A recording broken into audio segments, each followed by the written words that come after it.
Hello বন্ধুরা, তোমরা সবাই কেমন আছো? আশা করি খুব ভালো আছো। তো আজকের ব্লগটা নিয়ে এসেছি। আজকে আমরা তোমাদেরকে নিয়ে যাব ভূতনাথ মন্দিরে। তো অনেকক্ষণ থেকে দাঁড়িয়ে আছি, আমাদের গাড়ি আসছে না। তো ফাইনালি আমাদের গাড়ি চলে আসলো। গাড়িটা আসার পরে তখন দেখছি খুব বৃষ্টি পড়ছে, তাও তাড়াহুড়ো করে সবাই গাড়িতে বসে পড়লাম। তো আমাদের গাড়ি ছুটলো গন্তব্যস্থলে। তো আমরা গাড়ির ভিতরে সবাই মিলে অনেক মজা করছিলাম, মজা করতে করতে যেহেতু একসঙ্গে এতদিন কারোর সঙ্গে কোথাও বেরোনো হয়নি, তো আমাদের গাড়িটা ছুটে চলেছে।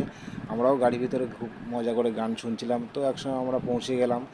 পৌঁছে নেমেই দেখছি একটা শ্মশান যাত্রী এসে, দেখছি একটা বাচ্চা মরে গেছে অল্প বয়সে, দেখে খুব খারাপ লাগলো। তাই আমরা গুটি গুটি পায়ে সামনে এগিয়ে গেলাম ভিতরটায়।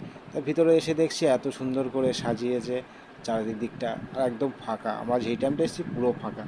তো এখন আমরা চারিদিকে ঘুরবো।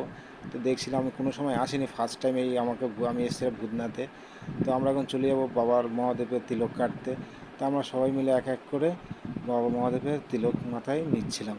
তো হয়ে গেল সবাই। আমাদের দুজনকে কেমন লাগছে কমেন্টে জানিও। তো এই একটা ভাই, এ খুব ভালো, যেখানে যাই একে সঙ্গে করে নিয়ে যাই, সাথেও যায়। সেই জন্য আমাদেরকে খুব ভালো লাগে। তো সবাই মিলে আমরা একসঙ্গে ঘোরাঘুরি করছি। তো এটা হচ্ছে বাবা ভূতনাথ মন্দির। তো মন্দিরটা বন্ধ হয়ে গেছে, দেখতে পাচ্ছ অনেক রাত হয়ে গেছে, তখন 1টা বেজে গেছে।